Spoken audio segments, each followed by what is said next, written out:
¿Qué importa más, el amor o la obediencia? Cuando estas dos parecen estar en oposición, ¿qué procede? ¿Qué es lo que creemos y profesamos? Estudiando el libro de Amós esta semana me di cuenta de que probablemente este es el texto que mejor nos da pie a responder esta pregunta. En Amós 2:4 el Señor le dice a Judá: por 3 transgresiones de Judá y por la cuarta no revocaré su castigo, porque menospreciaron la ley de Jehová y no guardaron sus estatutos, y los hicieron errar sus mentiras, en pos de las cuales anduvieron sus padres. Enviaré por tanto fuego a Judá, el cual consumirá todos los palacios de Jerusalén. De entrada, esta parece ser una amonestación estándar de las muchas que hemos leído a lo largo de las Escrituras, donde Jehová reprende a su pueblo por no vivir el Evangelio. Pero tan pronto leemos los siguientes 3 versículos, nuestra perspectiva empieza a cambiar drásticamente. En esta parte, el Señor ya no le habla a Judá, sino a Israel, el reino del norte. Nota por favor la diferencia en el enfoque de la reprensión. Así ha dicho Jehová: por 3 transgresiones de Israel y por la cuarta no revocaré su castigo, porque vendieron por dinero al justo y al pobre por un par de sandalias, porque pisotean hasta el polvo de la tierra la cabeza de los pobres y tuercen el camino de los humildes, y sobre las rompas empeñadas se acuestan junto con cualquier altar, y el vino de los multados lo beben en la casa de sus dioses. ¿Notaste algo? Interesantemente, a diferencia de la reprensión a Judá, al reprender a Israel, el Señor ya no se enfoca en su desobediencia a los estatutos y su desprecio por la ley. Ahora, aunque podemos pensar, bueno, tal vez ellos sí vivían el Evangelio, lo respetaban un poco más, no, la verdad es que no lo hacían. El pueblo de Israel también era muy idólatra. Si el pueblo de Israel tampoco era tan apegado a gran parte de la ley y estatutos de Jehová, ¿por qué no los reprendió sobre este asunto también, como a Judá? Creo que enfatizando la lección del video anterior, Jehová nos enseña nuevamente el valor que le da no solo a los mandamientos que obedezcas, sino en muchos casos más a la clase de persona en la que te conviertas. Y tal vez esta declaración no es tan exacta, porque no creo de hecho que sea una más que la otra, sino que en ocasiones nosotros creamos esa desproporción o distorsión en nuestra propia vida y discipulado. Y en este sentido creo que hay 3 enfoques que pueden ayudarnos a corregir este asunto. El primero es la perspectiva del cimiento de la ley del cielo. Cuando pensamos en si debería pesar más el amor o la obediencia, creo que no solo nos metemos en una cuestión complicadísima, sino que también nos metemos en ella en el ángulo equivocado. Si bien la respuesta casi memorizada de todos nosotros sería que la obediencia es la primera gran ley del cielo, parafraseando el Elder Holland, el amor de Dios es la primera gran verdad del cielo. Si bien cada bendición se basa en una ley, creo que todos entendemos que toda ley, a su vez, se basa en una verdad. De ahí que el amor vendría antes que la obediencia. Pero ahora, esto no es igual a decir que las leyes ya no importan. Mi punto más bien es que deben ser puestas en la perspectiva apropiada. Esto tampoco significa que solo podemos amar y dejar para después los mandamientos o las leyes. Al contrario, si las leyes eternas se basan en verdades eternas, entonces dichas verdades deberían llevarnos a dichas leyes. O en otras palabras, si una ley está basada en el amor también debería llevarnos a esa ley. Esto nos lleva al punto número 2, el de una verdad central.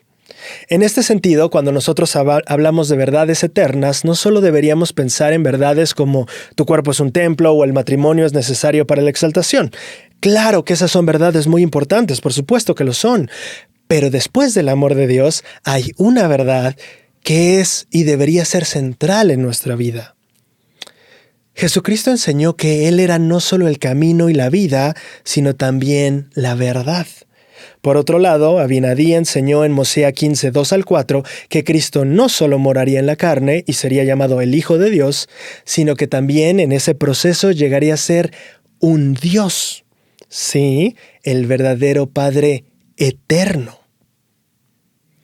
De modo que Cristo también es una verdad eterna. y como tal también debería ser fundamental en nuestra vida. De hecho, también es interesante pensar que si es una verdad eterna, también debería llevarnos a una ley eterna. De hecho, Cristo ejemplifica la perfecta unión entre verdades eternas y leyes eternas, cuando en 3 Nefi 15, 8 al 9, mientras visita a los nefitas, les dice: «El convenio que hice con mi pueblo no se ha cumplido enteramente, mas la ley que se dio a Moisés tiene su fin en mí.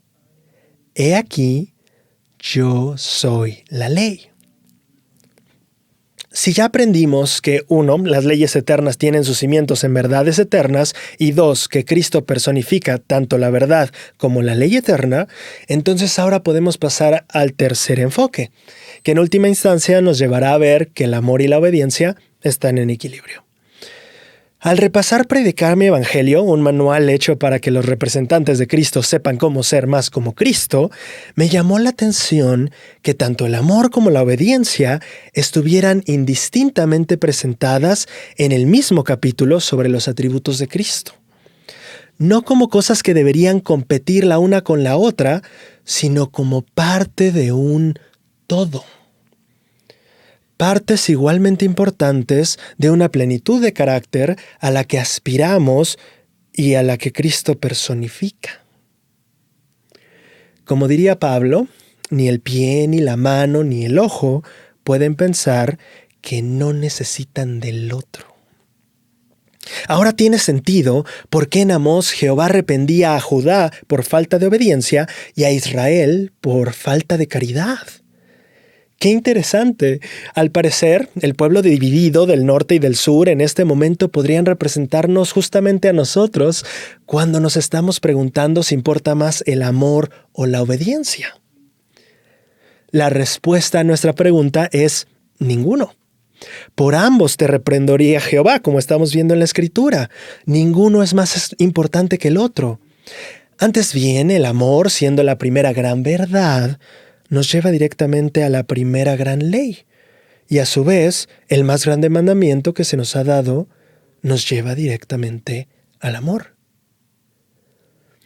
En este enfoque llegamos entonces, podemos ver que si tomamos a Cristo como nuestra verdad y ley, las cosas caen en una perspectiva más clara. La obediencia y el amor toman su lugar junto a los demás atributos de Cristo, como la fe, la esperanza, la virtud, el conocimiento, la paciencia, la humildad y la diligencia. Ninguno siendo más que el otro, sino todos siendo elementos igualmente necesarios para llegar a ser como Él es, un varón perfecto.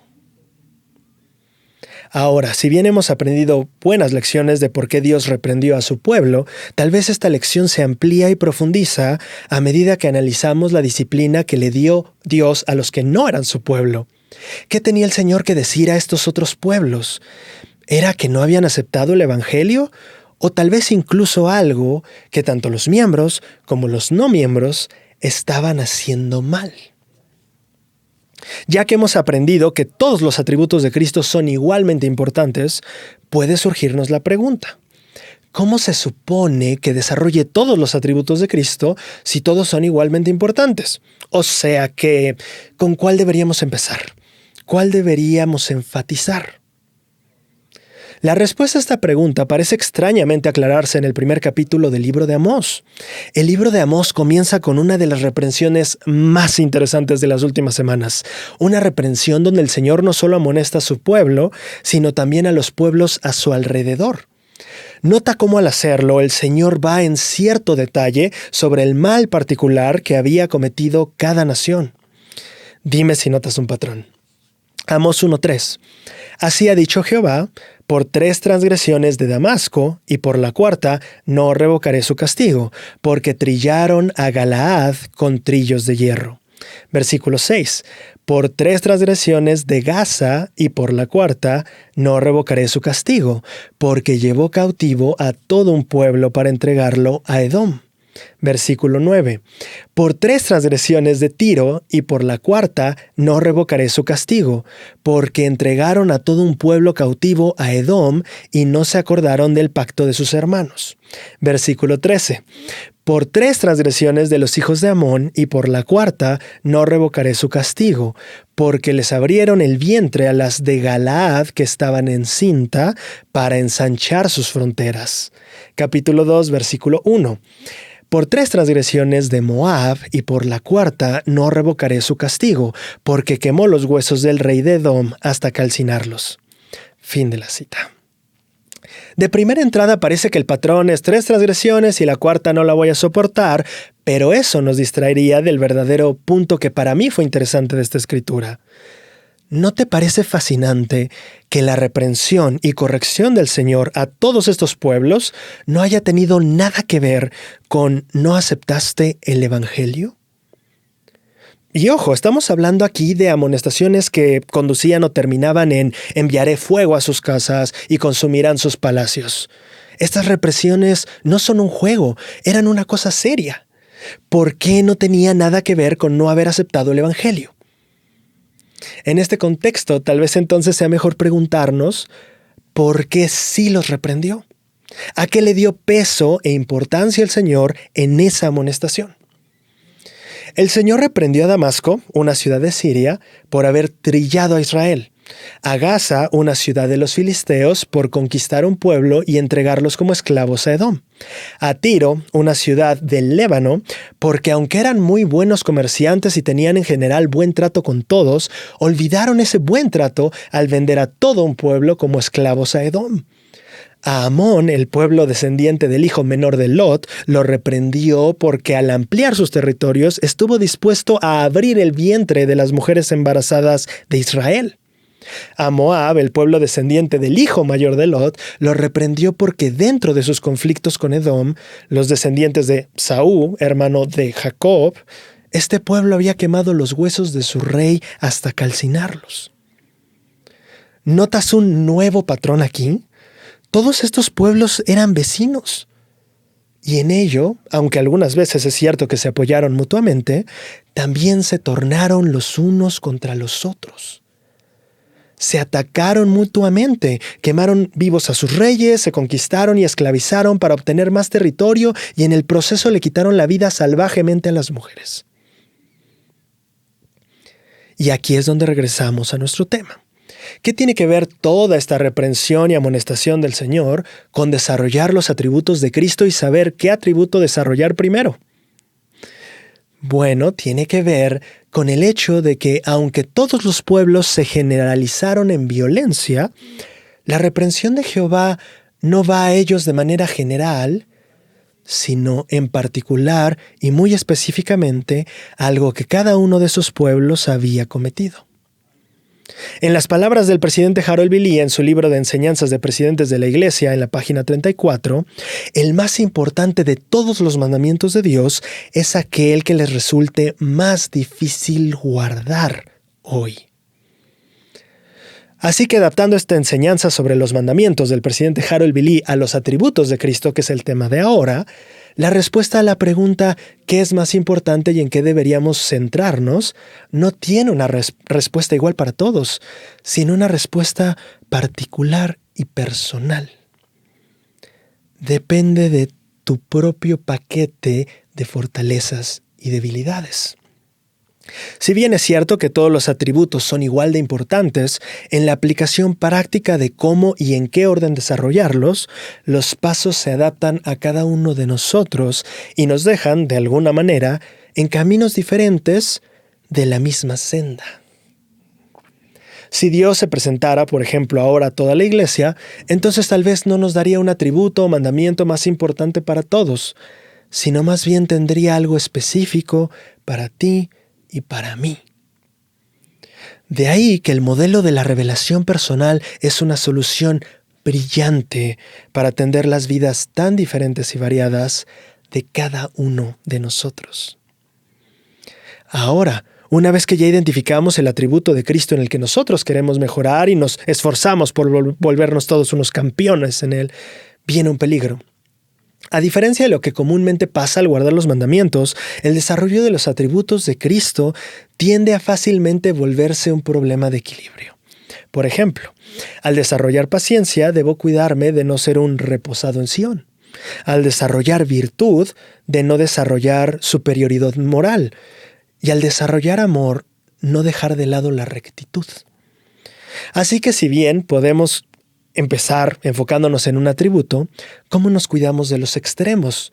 ¿Cómo crecemos a esa plenitud de equilibrio en Cristo? Una vez un maestro nos invitó a ver nuestra vida como una rueda dividida en triángulos, como los de una pizza, donde cada triángulo de esa rueda representaba un aspecto de nuestra vida. En esta ocasión, nosotros pensaremos en los atributos de Cristo a desarrollar. La lección de mi maestro era que para avanzar fluidamente, esa rueda no necesitaba que sus partes tuvieran gran tamaño, sino más bien que su tamaño tuviera proporción. En la vida, una rueda desproporcionada nos haría sentir enormes baches en el camino, aunque el camino no necesariamente fuera tan empedrado. El que un triángulo de este círculo sea muy grande no nos ayudará mucho si no vemos la manera de que ese gran triángulo impulse a los demás en el círculo a tener una estatura mayor y mejor proporcionada. Creo que para lograr ese equilibrio, así como es de suma importancia tener cuidado para que nuestras fortalezas no terminen en debilidades, también es importante estar atentos para notar aquellas debilidades que podrían terminar en fortalezas. Tal vez eso es justo lo que el Señor quería ilustrar cuando dijo en Éter 12:27, «Y si los hombres vienen a mí, se humillan ante mí y tienen fe en mí, entonces haré que las cosas débiles sean fuertes para ellos». El Señor nos enseña que nuestras debilidades pueden volverse fortalezas, sin duda. Pero si te das cuenta, el Señor no dice que quitará la debilidad, sino que aquello débil se volverá fuerte. Pero espera, Braulio, eso no tiene ningún sentido. Si algo se va a volver fuerte, claro que se le quita lo débil.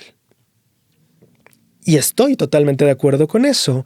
Sin embargo, la vida me ha enseñado que casi nunca sucede en el orden y la manera que lo imaginaríamos. Si lo miras con cuidado, la lección no es que tu fortaleza acaba siendo una debilidad, sino más bien que dicha fortaleza acaba siendo la puerta por la que una debilidad podría entrar. No es que te vuelvas débil en tu conocimiento de las Escrituras, sino que ese abundante y fuerte conocimiento podría abrir la puerta al orgullo.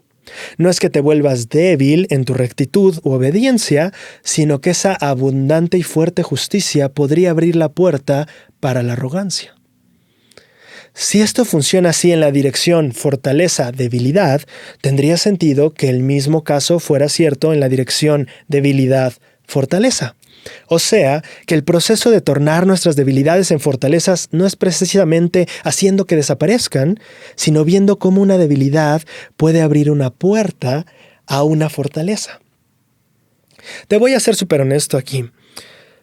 Uno de los grandes defectos de mi ser es la necesidad de sentirme más que los demás. Más hábil, más inteligente, más obediente, o a veces más importante.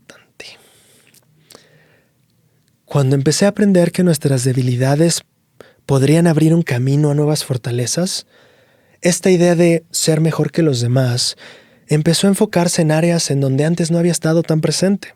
Esto me llevó a trabajar y a veces estudiar, hasta que en efecto, en ciertas áreas me empecé a volver mejor que los demás. La debilidad de alguna manera había encontrado su camino o abierto la puerta a una fortaleza. Pero claro, aún había un problema. Esta iba en camino a volverse la historia de un clásico fanfarrón.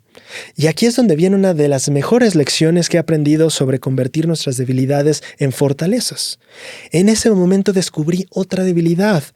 En mi interior me preocupaba mucho por lo que opinaban los demás. Aplicando de nuevo esta fórmula, busqué cómo eso podría esconder un camino o puerta hacia una fortaleza. La encontré.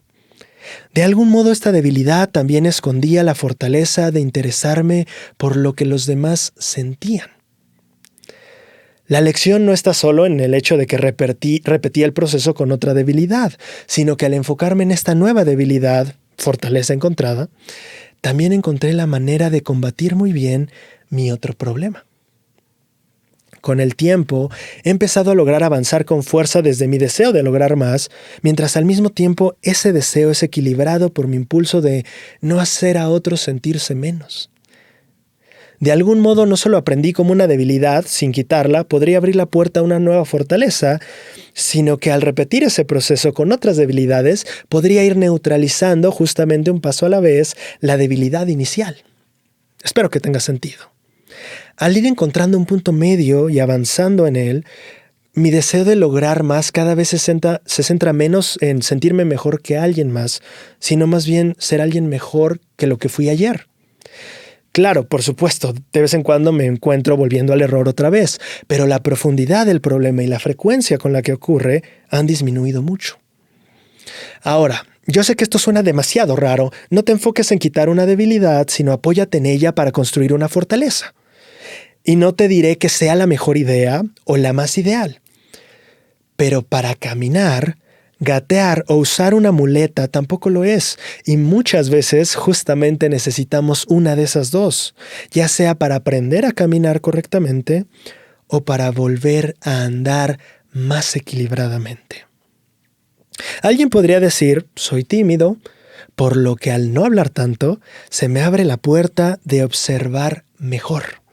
Y con la gran fortaleza que tengo al interesarme en las personas, ahora veo cómo eso me lleva a acercarme a otras personas para brindarles ayuda. ¿Significa esto que hemos vencido nuestros más grandes problemas de carácter o que vamos mejor que los demás? No.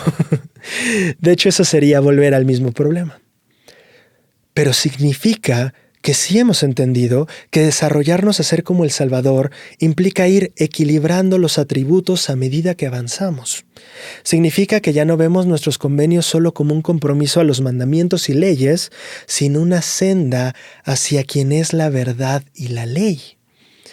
Y en esa aspiración vemos que en su plenitud, tanto la obediencia como la fe, la esperanza, la caridad y el amor ocupan una proporción igual, creando un círculo perfecto de carácter. Vemos entonces por qué la reprensión del Señor llegó a algo tan específico con los pueblos de Canaán. Cada uno había creado su propio desequilibrio muy marcado en su conducta. Y recordando lo que nos enseñó el presidente Harold B. Lee, el problema de ellos era que no trabajaban en el mandamiento o atributo más importante para ellos. Si vamos a Cristo con humildad, Él nos mostrará que no solo puede mostrarnos nuestra debilidad, sino las puertas a nuevas fortalezas que dichas debilidades pueden abrir.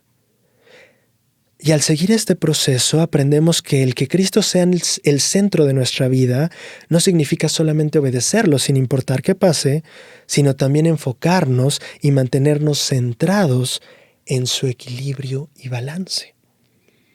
Entonces descubrimos que los convenios no solo son promesas de guardar los mandamientos u obedecer, sino también una declaración ferviente de una aspiración y compromiso total para seguir al Maestro en todas sus áreas y atributos. Caminar como Él caminó y llegar a ser como Él fue y es. Al vivir esta aspiración y compromiso, llegamos a parecernos a Él y ser un varón o mujer perfecta, a la medida de la estatura de plenitud de Cristo. Ahora, aunque esta senda de llegar a ser como Cristo sea gloriosa de recorrer, eso no significa que será fácil. De hecho, la vida mortal tendrá siempre desafíos para cada uno de nosotros. Regularmente tenemos la perspectiva de que Dios nos envía pruebas a nuestra vida. Y aunque eso es cierto, creo que a veces lo creemos demasiado. Mientras leía esta semana el manual de Ven, Sígueme, algo llamó totalmente mi atención. El manual dice, al leer Amós 3, 4 al 13, observe los juicios que el Señor había enviado sobre los juicios de Israel. ¿Qué le indican estos versículos sobre lo que el Señor esperaba que sucediera después de estos acontecimientos? Piense en alguna prueba que haya experimentado recientemente. Aunque es posible que su prueba no la haya enviado Dios, medite en cómo ésta podría darle la oportunidad de buscarlo. Un momento ahí, ¿dice que nuestras pruebas podrían no ser enviadas por Dios? Sí. Claro que esta declaración no puede tomarse como una interpretación definitiva que puede aplicarse o debe aplicarse a toda dificultad. pero sí implica que tal vez en nuestra interpretación de los eventos de nuestra vida estemos siendo algo prontos en juzgar su origen o procedencia. Pero Braulio, eso no tiene sentido. ¿Cómo podría eso ser un error si Doctrina y Convenios 59:21 claramente dice que en nada ofende el hombre a Dios, ni contra ninguno está encendida su ira, sino con aquellos que no confiesan su mano en todas las cosas? ¿No sería esto que tú dices, Braulio, una contradicción? Sí y no. Aquí hay dos puntos importantísimos. El segundo de los cuales, de hecho, fue para mí un nuevo descubrimiento de esta semana. En primer lugar, debemos entender que es una verdad clara que Dios no envía todas las pruebas a nuestra vida, para entonces después entender cómo es que esto no está en conflicto con Doctrina y Convenios. Para esto hay que recordar que el plan de Dios implica que avancemos hasta llegar a ser como Él, y parte de ese proceso también tenía que ver con afrontar injusticias. Pero ¿podría Dios ser un Dios justo y al mismo tiempo hacernos injusticias? Debido a lo difícil de esto, o imposible, es que estar en la tierra, lejos de Él, donde Él no tuviera la responsabilidad de todo lo que pase, es entonces el plan perfecto. En esta tierra podríamos afrontar las injusticias que Dios en su eterna e inmutable justicia nunca ejercería contra nosotros, y así progresar para ser más como Él. Ahora, ¿qué medio usaría el Padre para que pudiera surgir la injusticia necesaria en este plan? A diferencia de las dificultades que podrían venir por nuestra obstinación y malas decisiones, leales a la fe aclara en el tema de la adversidad que otras pruebas son simplemente una parte natural de la vida y pueden venir a veces aunque uno viva una vida recta. Por ejemplo, podríamos tener pruebas en tiempos de enfermedad o de incertidumbre o ante la defunción de un ser querido. A veces la adversidad viene debido a las malas decisiones de los demás, de sus palabras o acciones negativas. Vemos entonces que las injusticias que afrontamos en la vida terrenal tienen básicamente dos orígenes: las malas decisiones de otros y lo que en muchos casos se denomina como mala suerte, o sea, cosas que simplemente pasan. Claro que entiendo cómo esta perspectiva podría llevarnos a una actitud más fría y pesimista. Tenemos que afrontar pruebas, pero no todas las pruebas van a venir por Dios. Pero esta idea es la que nos prepara para entender el segundo punto. Lejos de tirarnos para ser miserables para toda esta vida terrenal, esta perspectiva debería tener el efecto contrario en nosotros. Debido a que hay cosas que no puedo cambiar aquí, entonces mejor no gasto mi energía en sufrir de más por esto y me enfoco en lo que sí puedo cambiar. O parafraseando al Elder Bednar, hay que ver en dónde nuestro acto puede generar un impacto. La vida terrenal no fue hecha meramente para que las moldeáramos, sino principalmente para que ella ayudara a moldearnos a nosotros. Sin embargo, esta visión estaría incompleta si no reconocemos ni entendemos el poder que se esperaba que nosotros usáramos para lograrlo. Es aquí donde empezamos a ver que tal vez no hay ningún conflicto con Doctrina y Convenios 59. Porque tal vez ver la mano de Dios en todas las cosas no significa verla en las situaciones que pone frente a nosotros en la vida, sino en la fuerza que pone en nosotros para afrontarla. Es este enfoque el que nos permite ver que la prioridad de Dios no está en que creas que todas las pruebas vienen de Él, sino que sepas y reconozcas todo el poder que Él tiene para ti. Por eso tiene mucho sentido que en Doctrina y Convenios, tras mencionar esto de ¿sabes qué? Me molesta, que así como me molesta esto de que no veas mi mano, la Escritura también dice que es igual de molesto que no guardes los mandamientos. Tiene sentido. No sirve de mucho saber de la fuerza y el poder que están a tu disposición si no vives de una manera que te dé acceso a ellos. Y en esto aprendemos una lección más. Al acceder a su poder, ese elemento divino llamado gracia no solo nos fortalece, sino que también nos une a Cristo. En esto aprendemos que la necesidad de las injusticias en la vida terrenal no era simplemente para llegar a ser como Él allá, sino también para estar más ligados a Él acá. La casa que construí con el esfuerzo de toda una vida se destruyó en un temblor. ¿Es culpa de Dios? Pasando un día entretenido con la familia, sufrí un terrible accidente que me impide desarrollar lo que antes consideraba mis actividades normales. ¿Es culpa de Dios? Mis células no funcionan igual que las de los demás y eso puede terminar con mi vida antes de lo esperado. ¿Es culpa de Dios? No. Pero sí era necesario en su plan enfrentar este tipo de cosas para que en estas dificultades pudiéramos ser transformados. Y al ser cambiados por la gracia de Cristo aprendiéramos la poderosa verdad de que si lo permitimos, su vida puede llegar a ser el acto de mayor impacto en la nuestra. Sin importar qué tan grandes sean las dificultades, a medida que lo busquemos en nuestro momento de debilidad, Cristo puede llenarnos de fortaleza y podremos ver su mano en todas las cosas para sostenernos y sacarnos adelante. Ahora, esta perspectiva, aunque sumamente hermosa, sigue sin responder una pregunta. Si Dios es de una justicia perfecta, todavía no tiene mucho sentido que permita cosas injustas. Digo, ya entendí que Él no las provoca, pero tampoco las evita. Esa es una excelente pregunta. Para responder esto, primero debemos entender lo que sí es la justicia. La justicia es el sentido o principio moral de que uno debe recibir lo que merece, sea bueno o malo. Eso es justo, ¿no? Pero aquí viene el primer problema. ¿Cómo podría alguien merecer algo si no se ha hecho nada? Si él recibe algo por algo que no hizo, eso no sería justicia, sino suerte o azar, tanto para bien como para mal.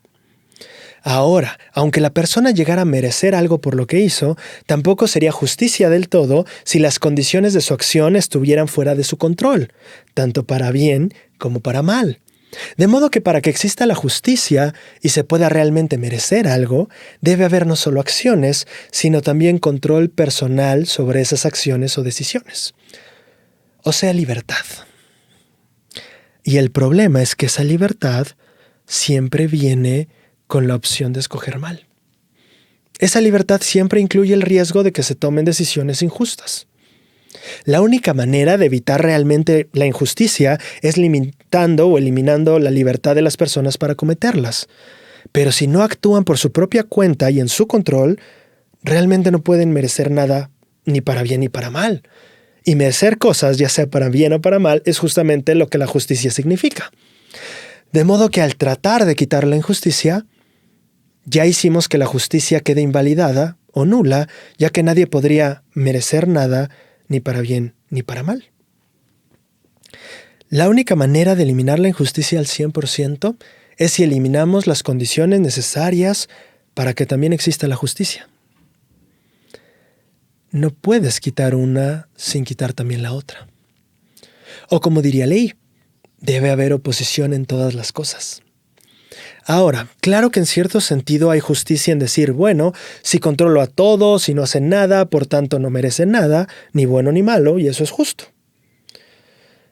Es cierto, pero eso también sería injusto, porque acabas decidiendo por mí y quitándome mi libertad. De manera que tu búsqueda por eliminar la injusticia se volvió algo injusta. Eso fue lo que descubrió al final el adversario en su plan perfecto de que todos hiciéramos lo que tuviéramos que hacer, que todos fuéramos justos. Esta idea de terminar totalmente con la injusticia arruinaría el plan de Dios. El ser humano no fue creado solo para ser como un objeto sobre el que se actúe, sino para tener la oportunidad de actuar y entonces decidir quién llegará a ser. Pero para decidir eso necesita libertad. Y esa libertad siempre implica riesgos. ¿Tiene sentido? Pero Braulio, ¿eso significa que deberíamos conformarnos con las injusticias? No. De hecho, eso iría en contra de nuestra creencia fundamental como cristianos de buscar establecer el reino de Dios y su justicia. Sin embargo, lo que esto sí significa es que la manera de establecer dicho reino y su justicia no puede sobrepasar ni pisotear injustamente la libertad que el otro tiene. Hacer esto sería replicar el plan del adversario en el concilio. En pocas palabras, se debe establecer la justicia por medios justos. Ahora, si Dios no eliminará las injusticias de la mortalidad, ¿qué nos queda a los que atravesamos injusticias? Aquí es donde está lo que en esta semana Amós nos ofrece como una bella respuesta para los que sufren injusticias. Amós vivía en un Israel donde los ricos se aprovechaban y estafaban a los pobres, devaluando el precio del trigo cuando lo compraban de ellos, a fin de sacar más dinero cuando lo revendieran mucho más caro. En Amós 5:11 el Señor le dice al pueblo: por tanto, puesto que pisoteáis al pobre y tomáis de él carga de trigo, aun cuando edificasteis casas de piedra labrada, no las habitaréis. ¿Plantasteis hermosas viñas? No beberéis del vino de ellas. El castigo de Israel, a diferencia del de Sodoma y Gomorra, no era la destrucción para erradicar su mal, sino hacer que vivieran para ver que nunca tendrían lo que construyeron pisoteando a los pobres. De hecho, hasta el día de hoy las tribus del norte siguen perdidas, llevadas lejos de sus casas de piedra labrada y sus hermosas viñas. Pero aunque esto pueda ser en cierto modo reconfortante para algunos, no creo que el consuelo de Jehová se encuentre en las consecuencias terrenales que puedan afrontar las personas que obran injusticias. Más bien, creo que ese consuelo se encuentra en una perspectiva más eterna. En Amós 8, 4-7, se registra lo que Jehová le dijo a los opresores. Oíd esto, los que pisoteáis a los menesterosos y arruináis a los pobres de la tierra, estafándolos. Jehová ha jurado por la gloria de Jacob, no me olvidaré jamás de ninguna de sus obras. Esta escritura es increíble. Muchas veces hemos visto al Señor extender sus promesas. Nos promete esto, nos promete aquello. Pero ¿cuándo y qué tan seguido lo hemos visto jurar? Y ahora, este no es ningún juramento ordinario. Y no solo por el hecho de que lo esté haciendo Dios, sino por el por qué o sobre qué está jurando. El pasaje dice: Jehová ha jurado por la gloria de Jacob. Aquí, por la transparencia de nuestro estudio, es importante aclarar que la palabra traducida como gloria también podría ser traducida como arrogancia. Sin embargo, también esa palabra deriva de otra que se ha traducido en la Reina Valera como levantarse, crecer o ser majestuoso. Un segundo, ¿no se supone que una de las tres cosas que Dios más ama es justamente a su pueblo? Sí. Y aquí está jurando por la gloria de Él. Ahora, la interpretación de la palabra gloria no importa tanto como lo que sí es seguro que termina jurando.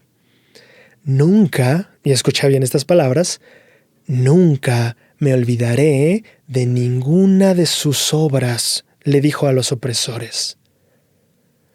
Si bien es cierto que en cuanto al pecado en general sabemos que el Señor ha dicho que tras el arrepentimiento y el perdón Él no lo recuerda más, este parece ser no cualquier pecado. No era como que Israel no viviera el día de reposo, ingiriera sustancias que no debía o incluso hubiera roto la ley de castidad. El punto era que estaban abusando de gente con menos posibilidades para defenderse.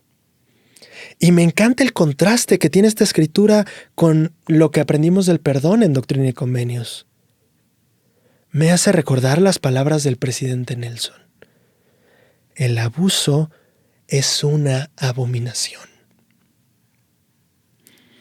A todos los que hayan sufrido abuso, lo sufran ahora o lo lleguen a sufrir, el Señor le dijo esto a los opresores de Israel.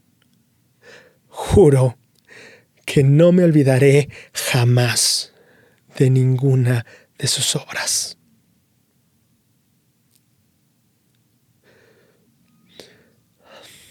Ahora, en el espíritu de este ambiente paternal de amor, pero también de protección firme y sólida, parece surgir un poco la contradicción que nos llevará hacia el siguiente tema que aprendí en esta semana. ¿Por qué la voz de Jehová sería tan firme y fuerte si más bien casi siempre hemos aprendido lo contrario? ¿La voz de Dios siempre es apacible? Aunque siempre se nos ha enseñado que la voz de Dios a través de su Espíritu es como un susurro, la verdad es que esta representación podría impedirnos no solo ver la totalidad de la manera en la que Él se comunica, sino también entender por qué a veces Dios no habla solo por medio de susurros.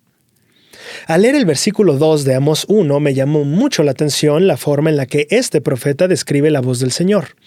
Jehová rugirá desde Sión y dará su voz desde Jerusalén. ¿Cuántas veces no nos han hecho pensar que la voz del Señor es suave y apacible? ¿Y ahora Amós la describe como un rugido? ¿Por qué Amós se referiría así a Jehová y sus comunicaciones? ¿Podría ser que hay impresiones espirituales que son más como un rugido que como un susurro? En la Conferencia General de octubre del 2021, Gary E. Stevenson compartió una historia que nos aclara no solo que en ocasiones Jehová sí ruge, sino también el por qué lo hace. Ya listo para terminar su día en casa, Jens, un santo de los últimos días de Dinamarca, tiene una impresión espiritual imprevista. De repente, dijo él, tuve el fuerte sentimiento de que debía reemplazar de inmediato la bombilla. Al mismo tiempo, escuché que mi esposa nos pedía a mí y a los niños que nos laváramos las manos porque la cena estaba lista. He estado casado el tiempo suficiente para saber que no era el momento de empezar a hacer algo más que lavarme las manos. Pero le dije a mi esposa que iría rápidamente a la tienda a comprar una nueva bombilla. Sentí el fuerte impulso de salir enseguida. Yendo deprisa en la bici por la urgencia, Jens pasaba por el estanque de su pueblo como parte de su camino a la tienda de abarrotes cuando vio algo que lo hizo detenerse inmediatamente. Al pasar por el estanque, dijo Jens, miré de reojo a un pequeño niño de unos 2 años que caminaba solo junto a la orilla del estanque. De pronto se cayó. Nadie había visto lo sucedido excepto yo. En un impulso heroico, Jens lanzó su bici al suelo, corrió a toda prisa y saltó rápidamente al agua. Ya en el estanque, el problema no fue la profundidad del agua que le llegaba a la cadera, sino que toda la superficie del estanque estaba cubierta de algas, haciendo imposible buscar al niño con la vista. Entonces percibió un movimiento a un lado. Dijo, metí el brazo en el agua, agarré una camiseta y saqué al pequeño. Empezó a jadear, a toser y a llorar. Poco después, el niño se había reunido con sus padres. ¿Notaste cómo describió Jens la comunicación divina que recibió? Nota que él no dijo, tuve una sutil impresión, ni recibí el apacible sentimiento de hacer tal cosa. No, él dijo, tuve el fuerte sentimiento de reemplazar la bombilla y sentí la fuerte impresión de salir enseguida. Con la vida de uno de sus pequeños hijos en peligro, la comunicación divina no parecía tanto un susurro apacible, sino más bien un rugido que llamaba a Jens a hacer algo sumamente importante y hacerlo inmediatamente. La palabra sha'ah, que en este pasaje de Amós se tradujo como rugir, también se ha traducido en otras partes de la Reina Valera como bramar, gemir, bruñir o vociferar. Y esta última traducción tiene una definición interesante. Hablar con un tono de voz más alto que lo que se considera normal. ¿Con qué fin el Señor hablaría con un tono más elevado de lo normal? ¿O qué tan importante es lo que nos va a decir que hasta tiene que elevar su voz de tal manera que acaba rugiendo? En la Conferencia General de octubre del 2010, Larry R. Lawrence compartió lo que creo que es la respuesta a esta pregunta. Él dijo, imaginen por un momento que su hija está sentada sobre las vías del ferrocarril y ustedes escuchan el silbato del tren. ¿Le advertirían que saliera de las vías o dudarían preocupados de que ella pensara que están siendo algo sobreprotectores? Si ella hiciera caso omiso a su advertencia, ¿la levantarían y llevarían rápidamente a un lugar seguro? Claro que sí. El amor que tienen por su hija prevalecería sobre toda otra consideración. Valorarían más la vida de ella que la opinión que ella tuviera de ustedes. Los desafíos y las tentaciones, continúa el Elder Lawrence, arremeten contra nuestros adolescentes con una velocidad y la potencia de un tren.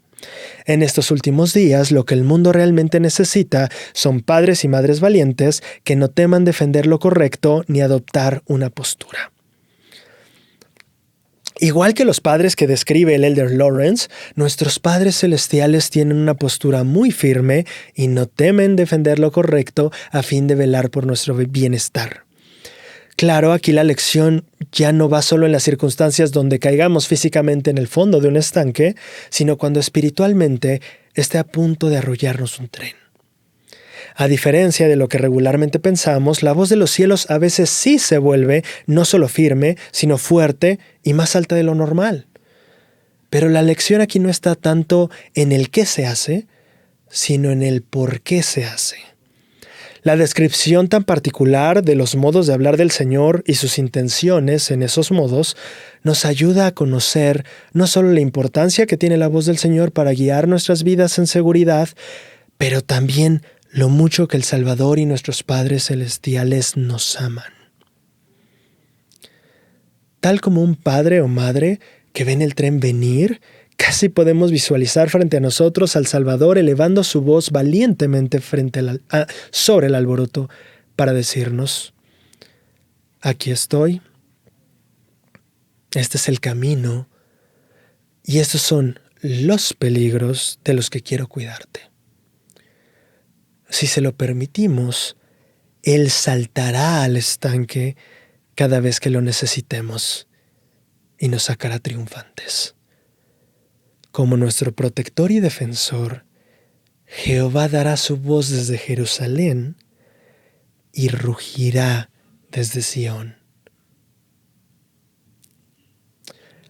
Ahora, una vez que oímos esta voz fuerte pero amorosa y hemos decidido seguirla y mantenernos fiel a ella, viene también otro desafío clásico de la mortalidad. Si bien ya hemos explorado las injusticias que pasan sin importar nuestra rectitud, ahora queremos abordar los desafíos que vienen a pesar de ella, o mejor dicho, lamentablemente, debido a ella. Este tema es particularmente importante y necesario para toda persona que inicia una nueva etapa en la iglesia, ya sea en una presidencia, un llamamiento, como misionero o como recién converso. Todos afrontaremos tarde o temprano esta situación. ¡Excelente! Has escuchado la voz de Dios y has decidido seguirla. ¿Qué puede ir mal? Claro que algunas circunstancias no irán como las planeamos, pero al unirte a la iglesia, tener amigos Sud y estar rodeado del pueblo de Dios, ¿qué podría ir mal? Amós 2, 10 al 12 nos describe justo lo que no solo podría ir mal, sino que también podría ser la causa de que acabes fuera y apartado del mismo camino que hoy te comprometes a seguir con tanta convicción. ¿Qué es lo que podría causar tan fatal resultado? Una respuesta lamentablemente clásica entre nosotros sería los miembros. Seguro alguien le hizo algo al hermano Juan y por eso no quiso volver a la capilla. Y aunque es cierto que hay varios casos así, hoy creo que debemos enfocarnos en algo tal vez más preocupante: las ocasiones en las que la iglesia merma la misma rectitud de la iglesia. Cuando pensamos en nosotros como iglesia destruyéndonos a nosotros mismos, tal vez, al parecernos ilógica la situación, recordemos rápidamente la enseñanza del Salvador a los fariseos cuando en Mateo 12 estos lo acusaron de echar fuera demonios en el nombre de Belcebú. Cristo en esa ocasión les respondió: todo reino dividido contra sí mismo es asolado, y toda ciudad o casa dividida contra sí misma no permanecerá. Y si Satanás echa fuera a Satanás, contra sí mismo está dividido. ¿Cómo pues permanecerá su reino? Tomando en cuenta la escritura anterior, tiene sentido pensar que debido a que el reino de Dios no caerá y que el reino de Dios en la tierra es la iglesia, entonces no hay manera de que la iglesia esté contra la misma iglesia. Pero el Señor a través de Amós nos muestra justo lo contrario. El pueblo de Dios sí puede estar en contra del pueblo de Dios. Amós 2, 10 al 12 registra la voz del Señor a Israel diciendo: y a vosotros os hice subir de la tierra de Egipto, y os conduje por el desierto 40 años para que poseyeseis la tierra del amorreo. Y levanté profetas de vuestros hijos y nazareos de vuestros jóvenes. ¿No es esto así, oh Israel? Mas vosotros disteis de beber vino a los nazareos, y a los profetas mandasteis diciendo, no profeticéis.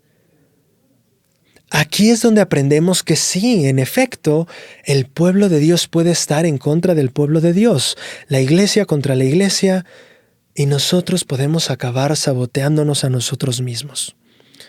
Pero Braulio, eso no tiene sentido. Si Jesús enseñó que todo reino dividido contra sí mismo es asolado, entonces solo veo dos soluciones.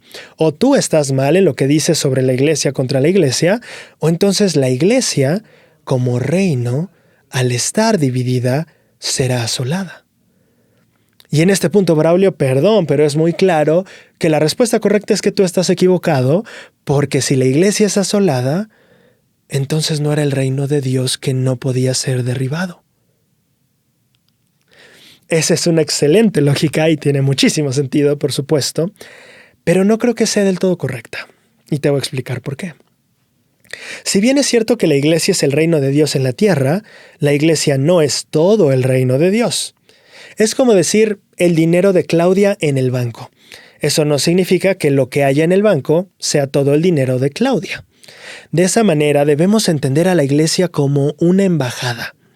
Es cierto que la Embajada de Estados Unidos en México es la institución y representación oficial de Estados Unidos en México, pero eso no significa que esa embajada sea todo el país.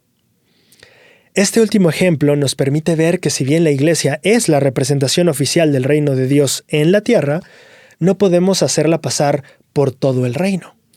Y de ahí que de algún modo sí puede estar, y de hecho muchas veces está, dividida contra sí misma. Piénsalo, ¿una división en la embajada causaría la caída de un país? Si la embajada está contra sí misma, tal vez como embajada no va a funcionar o desarrollarse de la mejor manera posible, pero eso no impedirá que el país siga adelante. De ahí que tenga sentido que el mismo Cristo enseñara que el reino de Dios se puede comparar a un campo donde juntamente crecieron trigo y cizaña, porque el reino de Dios en la tierra justo así es. Ahora, quisiera retomar la escritura anterior. La lección aquí es muy importante. El Señor menciona en la escritura el viaje por el desierto, viaje que fue iniciado porque una vez estando cerca de la tierra prometida, el pueblo demostró no estar listo para poseerla. Pero tras mencionar en la escritura el viaje en el desierto, el Señor no menciona el primer gran acto de rebeldía del pueblo. ¿Recuerdas lo que pasó cuando ellos estaban acercándose por fin después de 40 años a la tierra prometida? Moab y Madián contrataron a Balaam para destruir a Israel.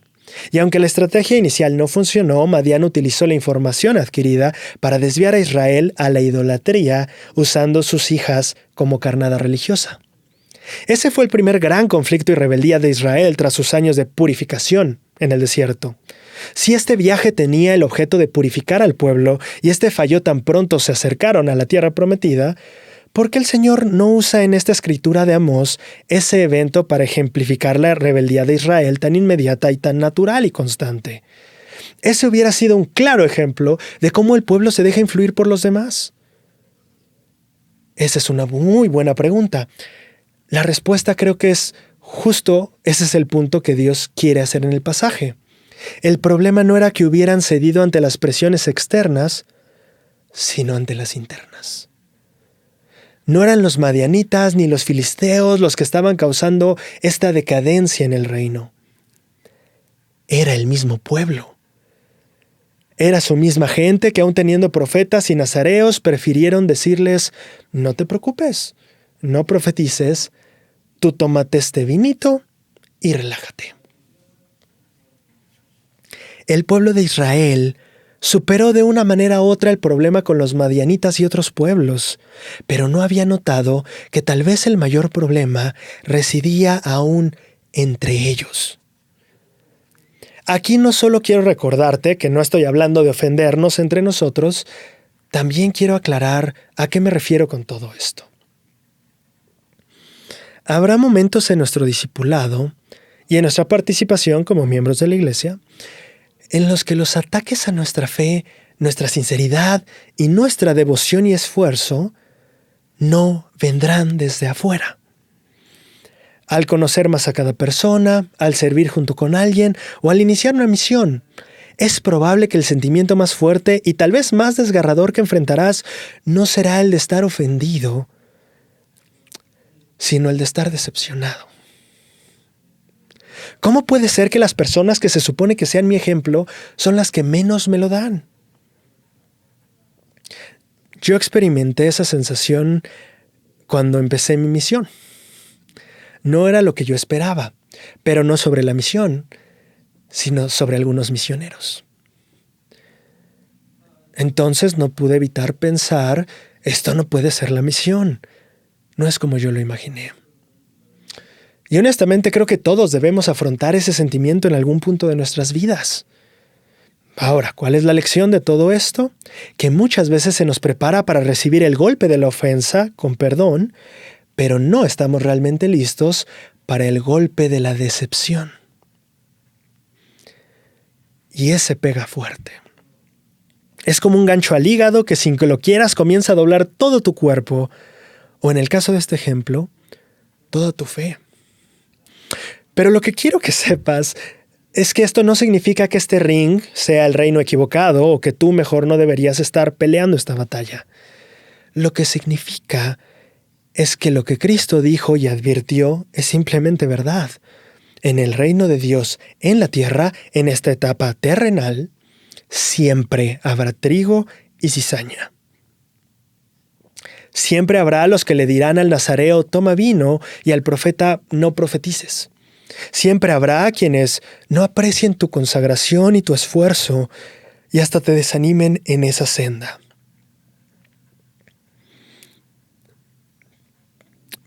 Pero cuando te toque enfrentar estas situaciones, quiero que siempre recuerdes que el camino del liderazgo es muchas veces solitario. Y que aunque tengas que pasar por esto aparentemente solo, estarás hombro a hombro con profetas como Amós. Sin importar cuánta división tengas que ver o afrontar en el reino de Dios en la tierra, siempre puedes confiar en las palabras de Cristo cuando dijo: bienaventurados los que padecen persecuciones por causa de la justicia, porque de ellos es el reino de los cielos.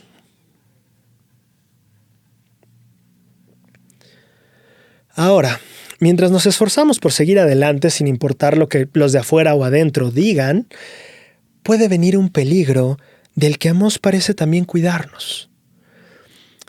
¿Te ha pasado que después de esforzarte mucho espiritualmente, el cansancio con el tiempo se vuelve indiferencia o apatía? De alguna manera lo que antes era gozo, ahora ya no lo es tanto. Amós no solo describió cómo eso le pasó al pueblo de Israel, sino que parece que también nos habló de cómo evitarlo o remediarlo.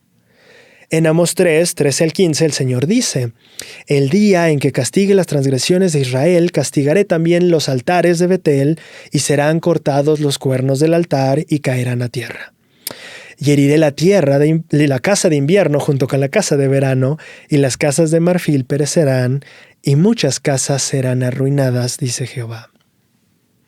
Me impactó leer lo que el Señor profetiza que se hará con Betel.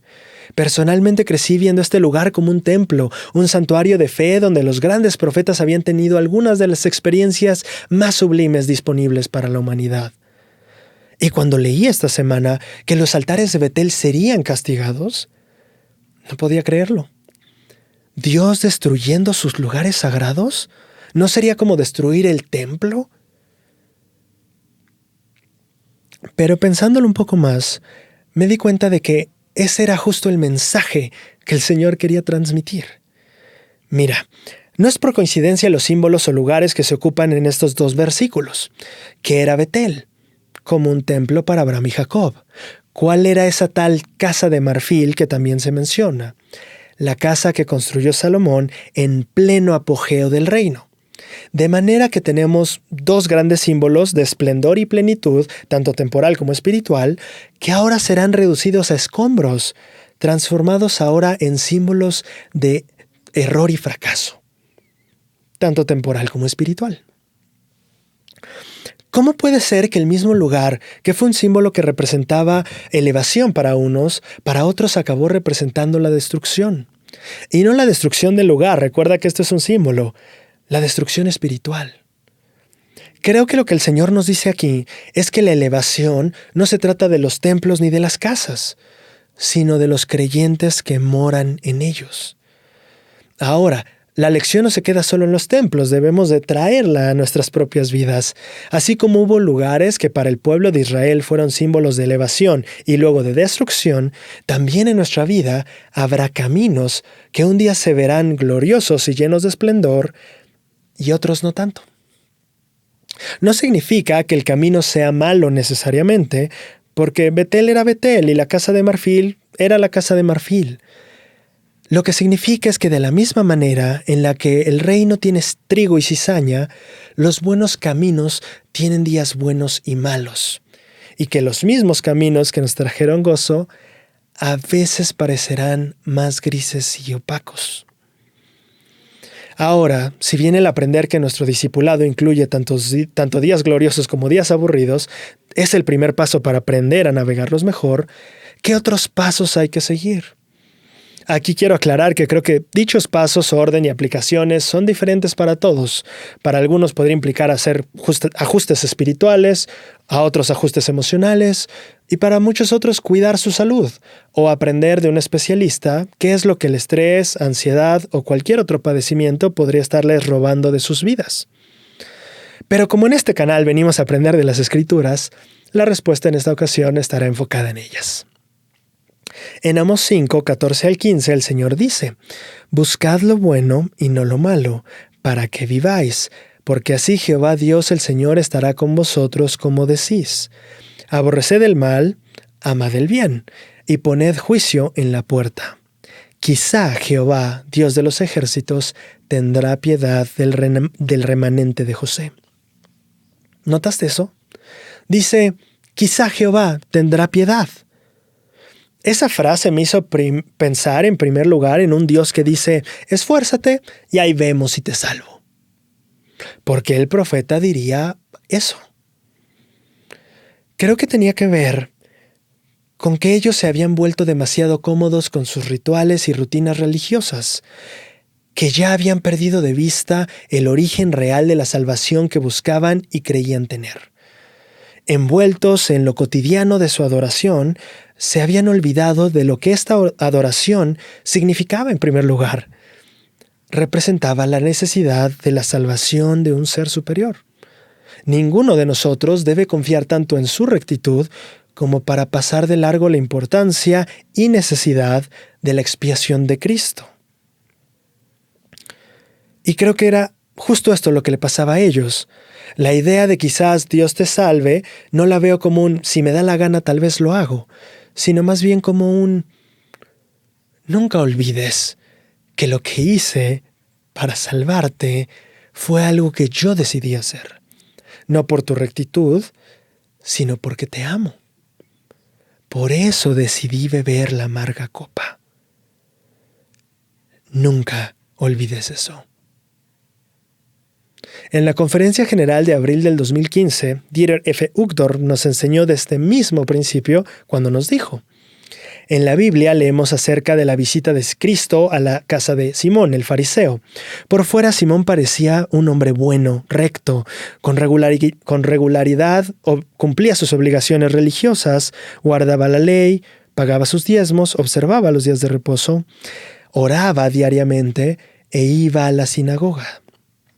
Pero mientras Jesús estaba con Simón, llegó una mujer que lavó los pies del Salvador con lágrimas y ungió sus pies con perfume. A Simón no le agradó este gesto de adoración porque sabía que la mujer era pecadora. Simón pensó que si Jesús no lo sabía, seguramente él no era realmente un profeta o no hubiera permitido que lo tocara. Al percibir sus pensamientos, Jesús se volvió a Simón y le hizo una pregunta. Un acreedor tenía 2 deudores. Uno le debía 500 denarios y el otro 50. Y no teniendo ninguno de los dos con qué pagar, perdonó a ambos. Dime pues, Simón, ¿cuál de estos le amará más? Simón respondió, aquel a que se le perdonó más. Entonces Jesús enseñó una profunda lección. ¿Ves a esta mujer? Sus muchos pecados les son perdonados porque amó mucho. Pero al que se le perdona poco, poco ama. ¿A cuál de estas dos personas nos parecemos?, pregunta el elder Uchtdorf. ¿Somos como Simón? ¿Nos sentimos seguros y cómodos con nuestras buenas obras y confiamos en nuestra propia justicia?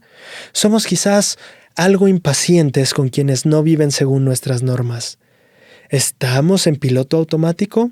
¿Actuamos por inercia? ¿Vamos a las reuniones? ¿Bostezamos en la escuela dominical? Y quizá revisamos el teléfono en la reunión sacramental. ¿O somos como la mujer, que pensaba que estaba completa e irremediablemente perdida a causa de sus pecados? ¿Amamos mucho? No podemos comprar la salvación con las monedas de la obediencia. Es la sangre de Dios la que lo compra. La lección que me deja Amós no es una de angustia que me lleva a preguntarme si Dios me salvará o no, sino una de paz, al recordarme que no debo tomar por sentado o por ordinario el amor que Dios me tiene, ni lo que se ha hecho por mí. La gracia de Cristo nos ha salvado y nos sigue cambiando. A veces en la rutina del discipulado, la continua exposición a los bellos paisajes de lo divino nos hace olvidarnos de lo maravilloso que es contemplarlos y tenerlos frente a nuestros ojos. Pero si conocemos al Salvador y apreciamos su sacrificio, podemos escucharlo decir en esa escritura: sí, se me preguntó una vez si lo haría, y en algún momento esto era un quizá, pero hoy es una realidad. Tomé la copa y tomé la cruz para hoy poder extender misericordia y piedad, toda la que se necesite. El rescate se ha pagado y espero que nunca, nunca, nunca olvides no solo que está pagado, sino que decidí pagarlo porque te amo. Muchas gracias y nos vemos la próxima semana.